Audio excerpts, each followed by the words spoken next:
Diamonds are the most prestigious of all gems. Originally the domain of royalty, diamonds bring glamour, sophistication, and class. But diamonds are so rare in nature, they don't come cheap. This is the classic 10-carat emerald cut, which I'm sure every woman would love to own, and that's around $650,000. But how would you feel if you could get your hands on top-quality merchandise for a fraction of the price? We're not talking about fakes, but diamonds grown in a lab. Synthesizing diamonds had been a holy grail. For physicists, for chemists, for 200 years, people had tried to make diamonds and they had failed. The possibility of being able to mass-produce high-quality diamonds has sent shockwaves through the multi-billion-dollar diamond industry.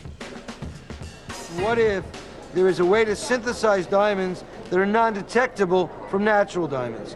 What if technology gives us the ability to make a synthetic diamond and no one knows this is synthetic? This is the story of the diamond makers and how one day these fabulous gemstones may become available to us all.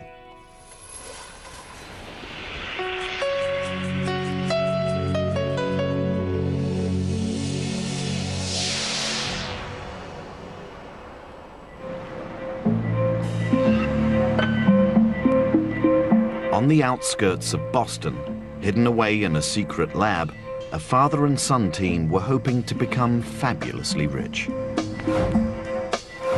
They were trying to grow in their laboratory the most valuable gemstone known to man. No one knew if it would work.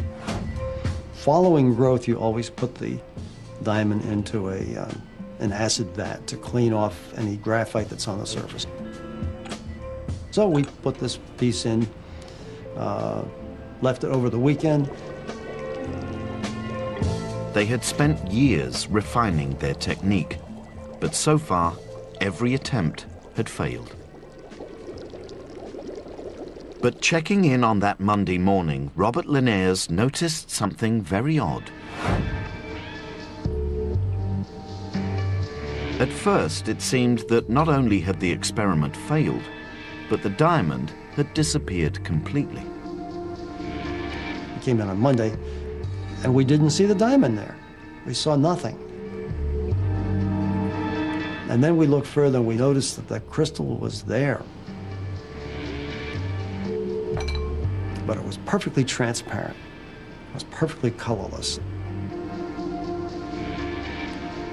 It was like someone had pulled a hood off of our head and we could see the truth. And at that moment, we knew we had crossed a huge barrier and we could now make very perfect diamond. Robert Linnaeus had achieved something that had eluded science for centuries. He had made a gem-quality diamond to rival the very best found in nature. A breakthrough so astonishing that it might revolutionize the multi-billion-dollar diamond market.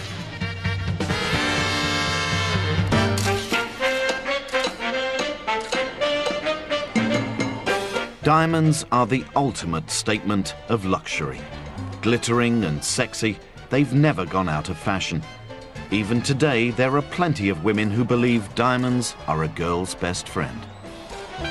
Our job as marketers is not to make women want diamonds. I can tell you they want them before we start. Our job is just to help them to get them. Come and get me, boys. I've talked to enough women around the world about diamonds to know what it is that they dream about. They dream about owning a piece of eternity. What makes diamonds so special is that they sparkle like no other gemstone. It has that unique combination of life and brilliance and flash. It really makes you feel special when you're looking at it. Such is the allure of these rocks that people go to extraordinary lengths to get their hands on them.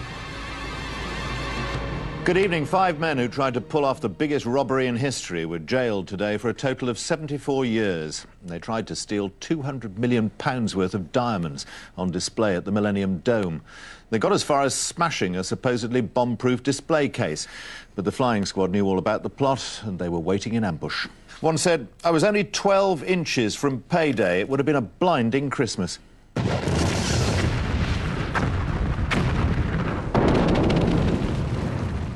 Diamonds occur naturally in the ground, but digging them out is immensely difficult.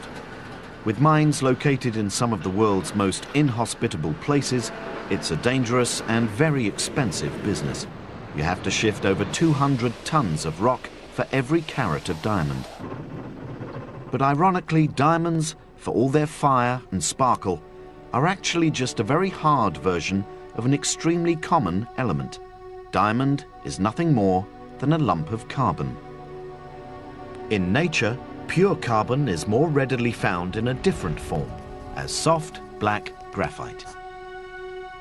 You see, these structures couldn't be more different. You have graphite, which is a beautifully layered structure. It has layers of carbon atoms separated by very weak bonds. Now, within the layers, each carbon atom is beautifully coordinated to 3 other carbons, and that leads to very strong layers. But the bonding between the layers are exceptionally weak. But if that bonding is rearranged, something remarkable occurs. By contrast, diamond is the hardest material known, and it's hard because of the way it's bonded together. This 3-dimensional linkage in which every carbon atom is surrounded by 4 neighbors, and it forms a complete 3-dimensional structure. You know, a structure can only be as strong as its weakest direction, and in diamond there are no weak directions. Every bond is almost as strong as a bond can be. The difference between the 2 forms of carbon is so subtle that scientists have searched for ways of transforming cheap graphite into much more valuable diamond. Synthesizing diamonds had been a holy grail. For physicists, for chemists, for 200 years, people had tried to make diamonds and they had failed.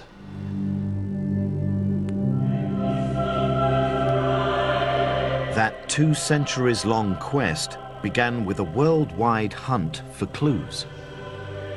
The very first came from the way diamonds were formed in nature.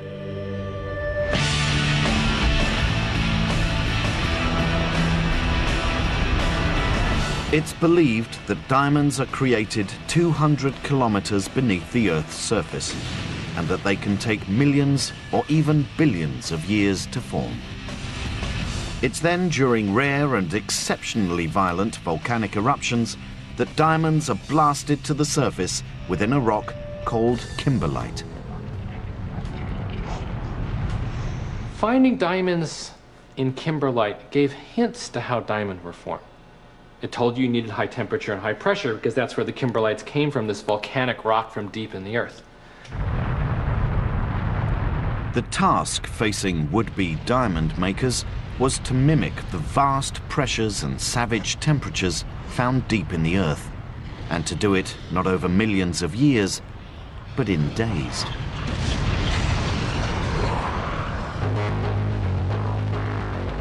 No one got close until the 1950s. Working in the greatest secrecy for the engineering company General Electric, a team of American scientists took up the challenge. They aimed to create diamond from graphite. GE spent millions of dollars developing a gigantic 400-ton diamond press. It produced pressures up to 60,000 atmospheres and temperatures topping 3,000 Celsius. But they were making little headway. So experiments were done on trying to convert graphite or carbon into diamond. Well, going straight from graphite to diamond didn't work. For 4 years, all they got were broken presses. there was something missing in their chemistry. So they looked for new clues. In a meteorite crater in Arizona, diamonds had been discovered encased in a substance called troilite, or iron sulfide. These diamonds were formed by the high pressure and temperatures created during impact. The GE scientists believed that troilite might be the missing ingredient needed to convert graphite into diamond. So they had another go. It was a wintry day. It was cold, but the sun was shining through the window. And I had put some troilite in this graphite tube. I put it in my apparatus. I turned up my heating system, and I put the pressure on. The force builds up and up and up, eventually reaching nearly 500 tons, almost 1 million pounds per square inch. The outer surfaces reach 750 degrees Fahrenheit. Inside, 2,600 degrees Fahrenheit.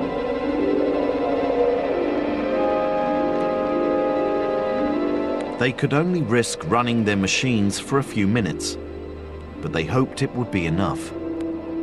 Then, just as they'd done dozens of times before, they broke open the capsule. I got down to the point where I picked things apart and got to look at what's there in the middle. And my eyes caught the gleam of the sun shining on these things. And I twirled it around a little bit and saw the sparkles. My knees weakened. I had to sit down. I was overwhelmed. And at that instant, I knew that man had finally turned graphite into diamond. There are headlines in all the newspapers around the world. GE is making diamond now. Wow, it was just a very nice feeling that we had a tough problem and we had solved it. We had been challenged and we met the challenge and faced it and won. But for all this triumph, GE's diamonds were nowhere near good enough to adorn the neck of a movie star. Nevertheless, their grit-sized grains didn't go unnoticed in the boardroom of the most powerful diamond-producing cartel in the world.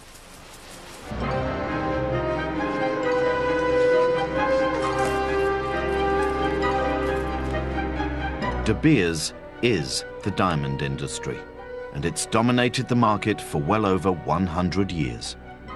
We'll sell in the neighborhood of $5 billion worth of rough diamonds. I would have thought a figure north of 100 million carats a year of total rough production. Somewhere between 50 and 60% of the world's supply.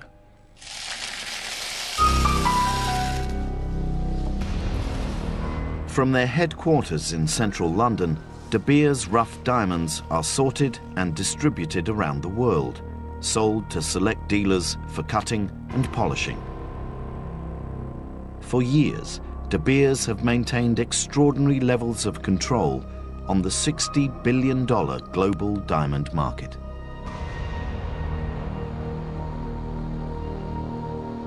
Initially, they didn't see the arrival of man-made diamonds as a threat. They were just too low quality, fit only for making industrial cutting tools.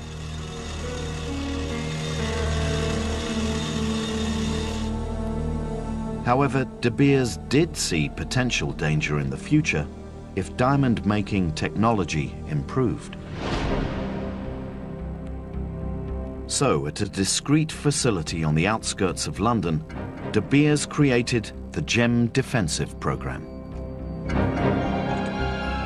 At vast cost, the new scientific division was set up to develop techniques to distinguish between natural and synthetic diamonds. Clearly, we knew that someday synthetic gems would be made available in the consumer market. The crucial thing for us was to make sure that first the industry, but more importantly in the end the consumer, had every means possible to ensure we could detect the stimulant from the genuine article. With their scientists busy working away, De Beers were confident they had time in hand to prepare for any future threats. But unknown to De Beers, a challenge already existed, hidden away behind the Iron Curtain.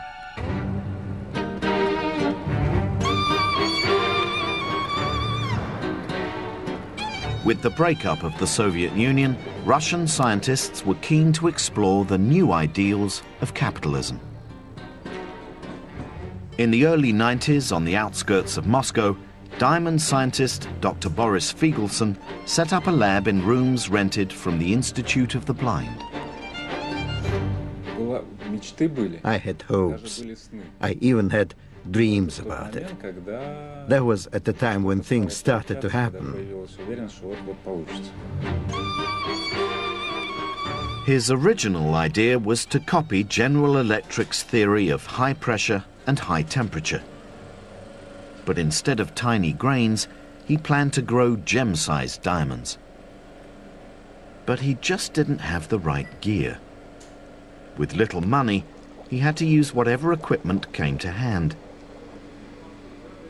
His first attempts were wrought with danger.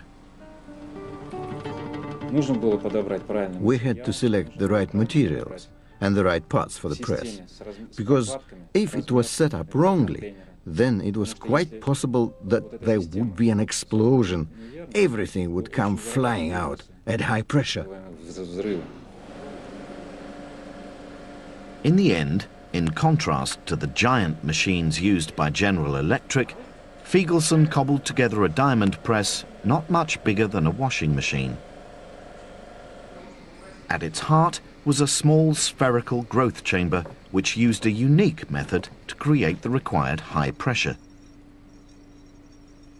Pumping oil around the sphere created a moderate hydraulic pressure. This was then amplified through specially shaped steel anvils to create a massive 58,000 atmospheres down at the central core. But at first, he still wasn't getting the goods. When we thought we understood everything, everything was clear. Then something emerged, something no one predicted, and everything fell through. Figelsson decided to try an old crystal growing trick and give his diamond a head start. Within the growth core, he added a tiny piece of low-quality grit diamond. He hoped this would act as a seed on which the growing diamond could form. Above it was a metal solvent and a layer of graphite. He then applied an electric current to heat the top of the chamber. This dissolved the graphite into the metal solvent, releasing the carbon atoms. The carbon atoms migrated through the molten solvent to the cooler end of the capsule, where they crystallized onto the diamond seed, making it grow. We managed to get sometimes quite good crystals, but more often the results were not good. Figelsson's diamonds had telltale signs which would betray their man-made origins. They often contained small fragments of metal. It was clear to us that we had to refine the chemistry and stabilize the heating process as much as possible. Figelsson eventually discovered that by controlling the critical temperatures within the growth core in a very precise manner, he could dramatically improve the quality of his diamonds. His diamond growing technique was still not consistent, but Figelsson had realized his dream. But there was something else about his diamonds, something that made them potentially of extraordinary value. His diamonds weren't crystal clear, they were colored.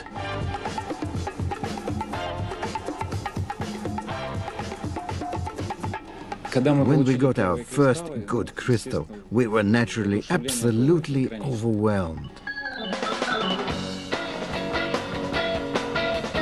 Colored diamonds are found in nature, but they're extremely rare. Among their number are the great legends of the diamond world, like the Hope Diamond, the Dresden Green, the Tiffany Yellow, and the recently unveiled Blue Empress. Fancy colored diamonds are highly prized, and they're hideously expensive.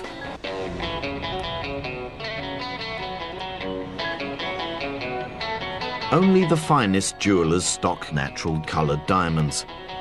Jeremy Morris has been in the family business for 20 years. Wealthy people are the market for vivid and fancy intense colored diamonds. It's not for the average person. The prices are prohibitive, unfortunately. This stone here is a little freak of nature. It's a 6-carat, deep brownish orangey yellow, but that would be around $300,000. 1-carat 25, vivid orangey yellow, dazzlingly beautiful, £38,000. We have here a 25-carat light pink, $1.5 million, ordinary sofa. The lucrative trade in fancy colored diamonds was a market the Russian diamond makers were keen to exploit.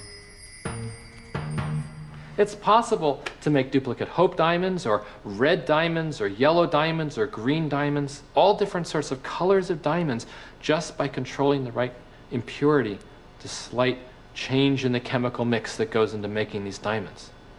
But if the diamond makers were going to stand any chance of selling their rocks, first they had to convince the diamond dealers of the West.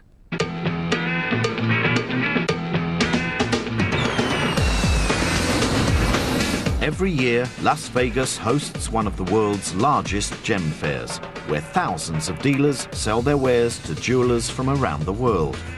In 1999, colored synthetic diamonds coming out of Russia were showcased here for the first time. Just today we had here at the show a large selection of synthetic diamonds presented and showed to us in a variety of fancy colors. You're talking about blue stones that look like $100,000 per carat stones. Very nice stones. Lured by the dream of fabulous wealth, diamond labs had sprung up all over Russia. As a middleman for synthetic diamonds, Alex Gryzenko had been drawn to Vegas. For the last several years, we've been looking at what the potential market could actually be. Today, the market is truly in its infant stage. And as demand grows, and demand has to grow, this market has to be created. And as demand grows, so will supply, inevitably. It will be a big market. But back in 1999, the prospect of a world flooded by synthetic Russian diamonds actually seemed remote. Their labs lacked the funds and the necessary production skills. The Russians certainly have problems today. We all understand that. Capital is scarce, infrastructure is in some places complicated. Capital investments into Russia today are difficult.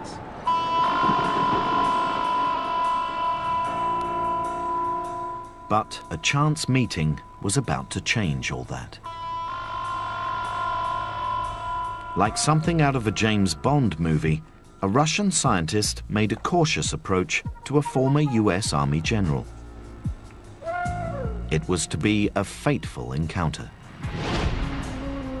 I was in Moscow on another project developing an electronic security device, and one of the scientists on the project asked me whether or not I was interested in diamonds. And I said, well, I'm an entrepreneur. I'm interested in most anything. And frankly, I thought he was going to ask me to invest in some diamond mining project. But instead, they took me to a facility outside of Moscow, and they showed me a machine that they claimed would make diamonds. General Carter Clark was intrigued.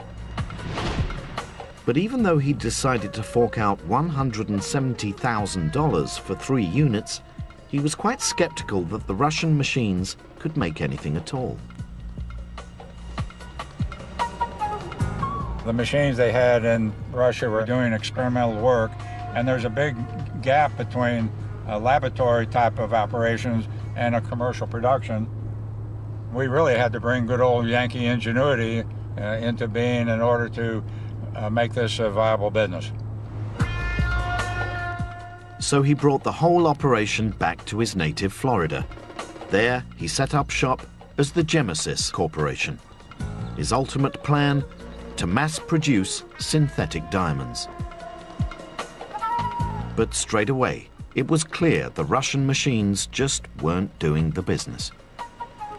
They were able to get a crystal once in a while, but not all the time. They couldn't get the size we wanted. They couldn't get the color we wanted. Couldn't get the consistency we wanted. Couldn't get the yields we wanted. The whole idea of the growth process had to be rethought. So General Clark enlisted the help of scientists from the University of Florida. Dr. Rob Chaduka identified the problem. Too much human intervention. When the machines initially came over, one of the large problems were they were manually operated. There was a person sitting in front of that machine 24 hours a day, 7 days a week, while that machine was running, controlling the principal properties for that machine to operate, the pressure and the temperature. We wanted to remove the human error associated with running and operating this machine so we could produce a product on a consistent basis. That was, we had the computer control it. The university scientists attempted to automate the growth process entirely. No one had tried this before, but eventually they managed to convert the machines. Using their updated design, Clark's technicians started building their own presses, ultimately creating the world's first gem diamond production line.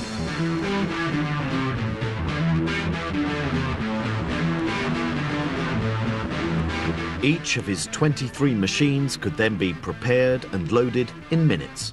Now, it was a simple case of pressing start and waiting for the machine to do in full.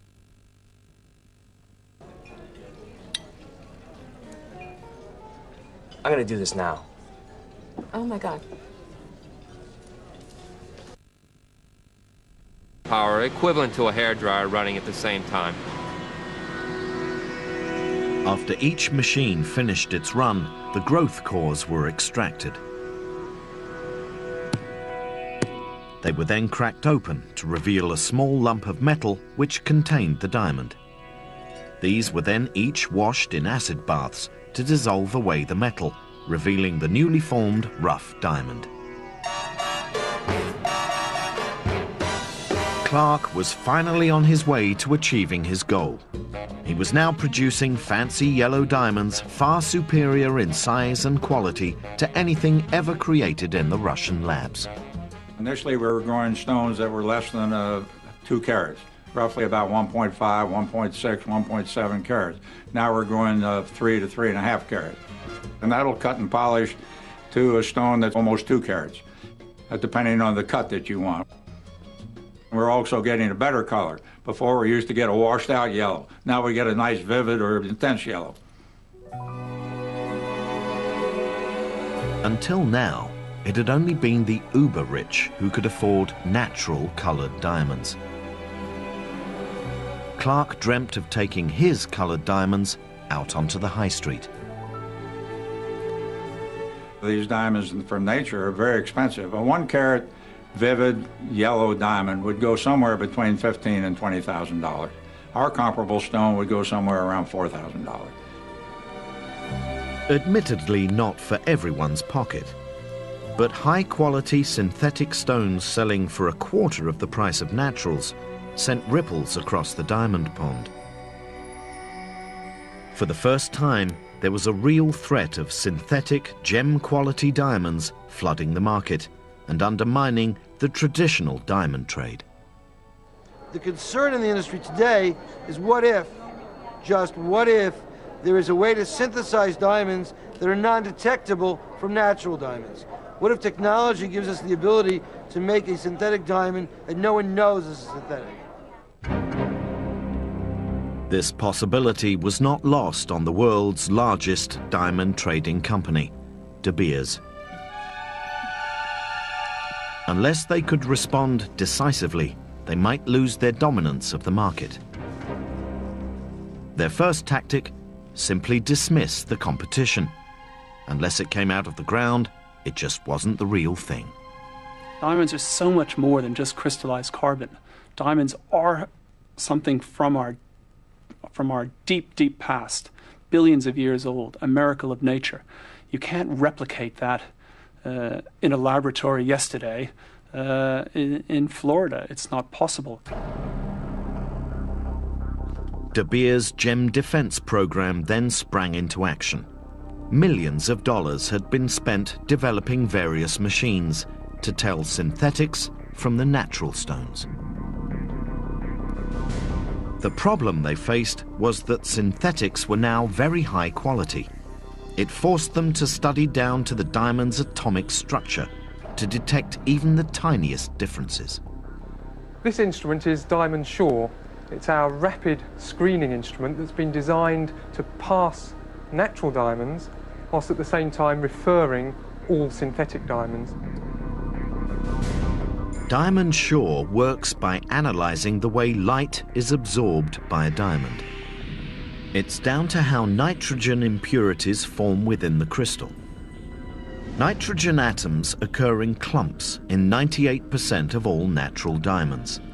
This causes light to be absorbed in a specific way and provides the key to their detection. This has got a pass result. The user can be confident that this is a natural diamond and requires no further testing.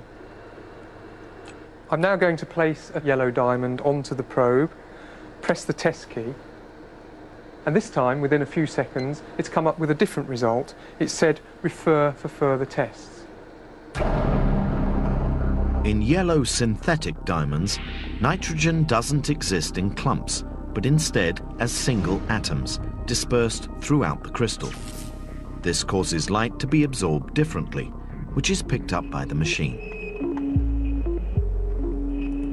Any questionable stones then get transferred to De Beers' next line of defense, the Diamond View machine.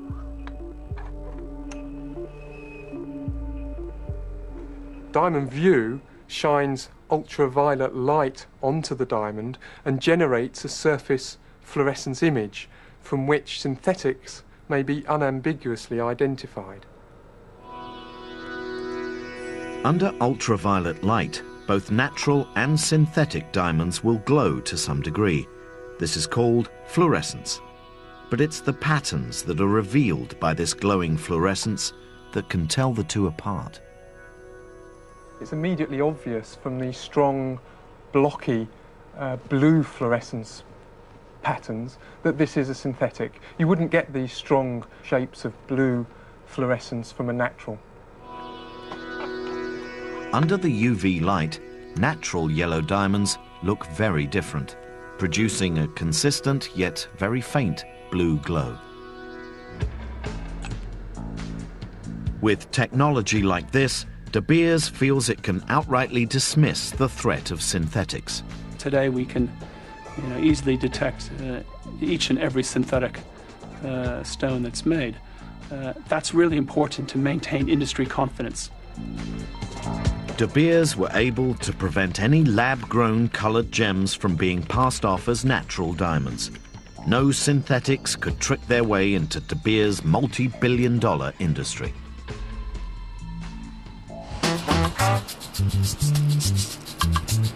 But none of this phases General Clark. He's starting to make serious headway into creating his own industry for synthetic diamonds. The key to Clark's business plan is that he doesn't intend to compete against De Beers. We do not want our diamonds to be passed off as natural diamonds. That wouldn't do us any good, would not do the industry any good, and certainly would not do the consumer any good. So we're very strong in our concern about that, and we're taking every measure that we can to prevent that. All his diamonds are sent to the heart of the Diamond District in New York City, to the International Gemological Institute. Here, they are officially certified as being man-made. They're also subjected to a more invasive level of disclosure and have their origin tattooed on them by laser. General Clark's aim is to establish an entirely new market of affordable, coloured, synthetic gems. Currently producing 200 diamonds a month, Clark has grand plans for massive expansion.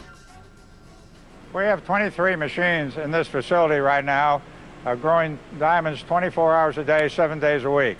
And what our ambition is to fill this whole environment here with about 250 machines in the not-too-distant future. Clark's plan would create an annual production of 25,000 high-quality synthetic yellow diamonds. In the nearby town of Sarasota, on the west coast of Florida, his diamonds are already on sale. They're absolutely beautiful. You couldn't ask for more beautiful stones. It makes it for more everyday people to be able to afford beautiful, fancy colored diamonds. It's too early to say if Clark's new market for colored synthetic diamonds will ever pose a serious financial threat to De Beers. His output at the moment is just too small. And anyway, for De Beers, it's the clear, colourless diamonds that are the main thrust of their global empire. And that market was completely unthreatened. Or so they thought.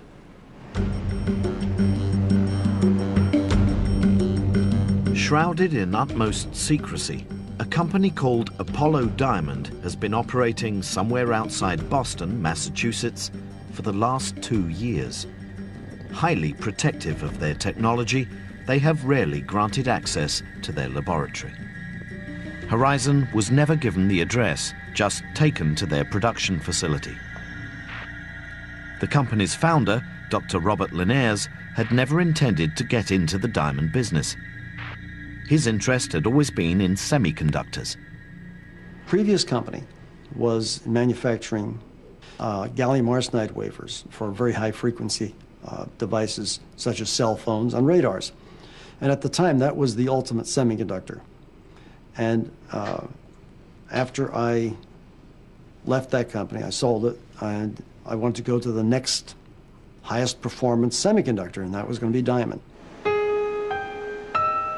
Diamond has some unique properties that make it a material with all sorts of possibilities for the high-tech industries. It's the hardest material known to man. It has the highest velocity of sound, it has the highest thermal conductivity, and it has semiconductor properties which exceed that of silicon and other materials. The real thrust is to develop new single crystal diamond technology and to create the ability to grow large diamonds for semiconductor and optical application.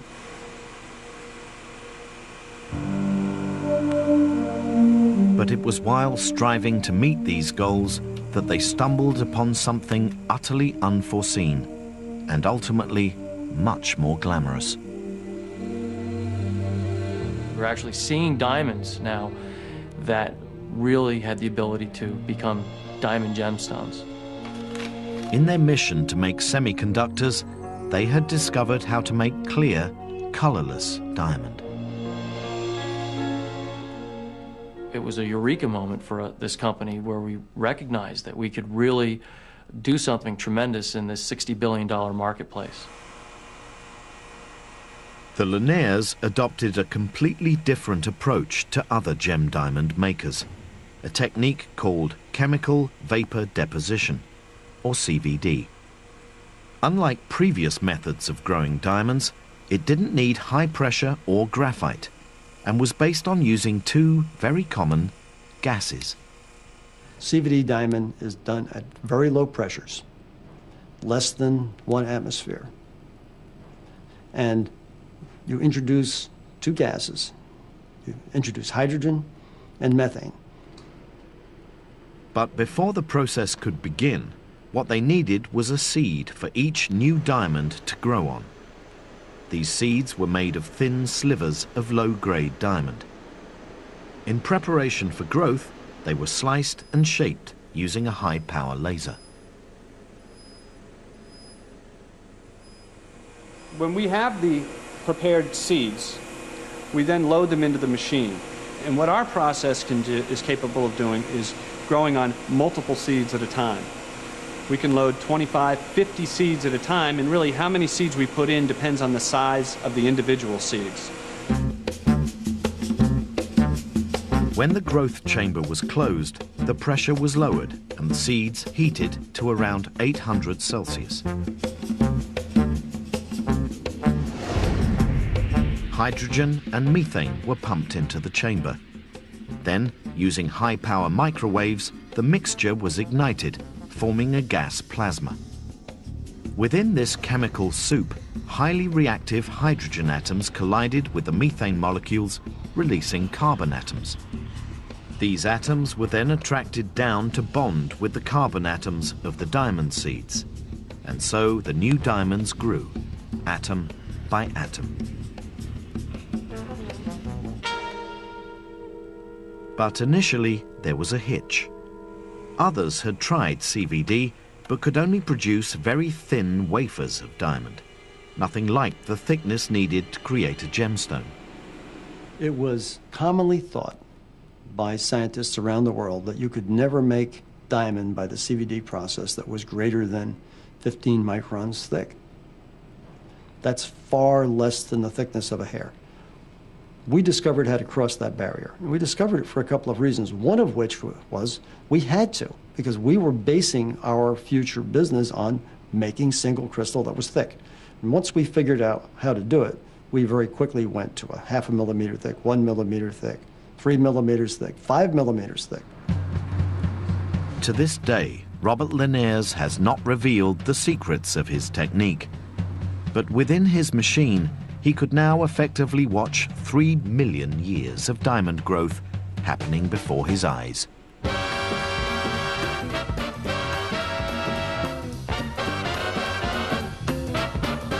But there was something else. His diamonds had a clarity and structure unrivaled by any other synthetic process.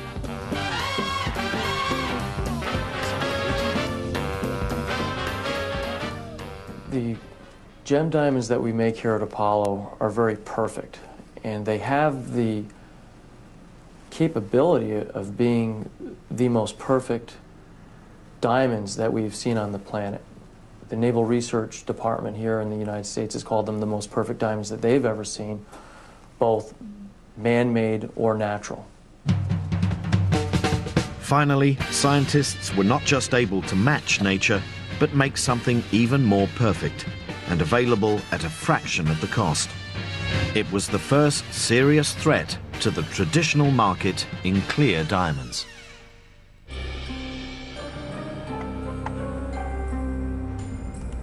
De Beers scientists were now facing their ultimate test. Never before had they come up against a cheap synthetic diamond that might be more brilliant than a natural one. If they couldn't detect these new colorless stones, then consumer confidence in their natural diamonds could take a hammering. Using their Diamond Sure device, the clear CVD diamond was recognized as an unusual stone, but it still required further tests. Okay, this is a colourless stone that has been referred by the Diamond Sure instrument. At this stage, we don't know whether it's synthetic or one of the rare types of natural diamond, so I'm going to place it into the stone holder and slide it into the sample chamber of Diamond View. Focus the visible image onto the table of the stone. And now I'm going to shine the ultraviolet lights onto the stone. This stone exhibits extremely intense orange fluorescence, which is a characteristic of CVD diamond. Natural diamonds would typically show a blue fluorescence. De Beers are confident in the ability of their equipment to detect these new colourless diamonds and have sent their detection kit to gem labs around the world. But the question is, will that be enough to protect them in the long run? Typically, only diamonds above a certain size and quality are actually sent to labs for testing. The majority of us buy tiny diamonds from high street jewellers, and while they may be precious to us, diamonds so small are rarely sent to labs. The cost of testing them can be greater than their actual market value. As a result, the authenticity of small stones, once in the marketplace, may never be questioned.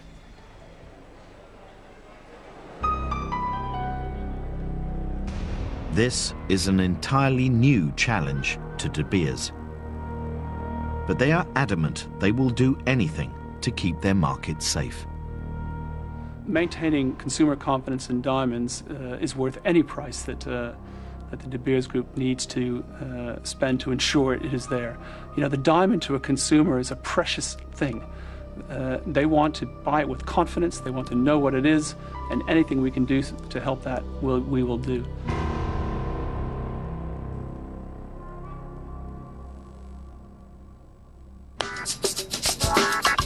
But the fact is, high-quality synthetic diamonds now exist and have the same fire and brilliance as naturals. Driven by the likes of Gemesis and Apollo Diamond creating brand new markets, we now have the opportunity to buy synthetic diamonds. The only issue is whether you'd want to. Or do you think a diamond is worth more if it comes out of the ground?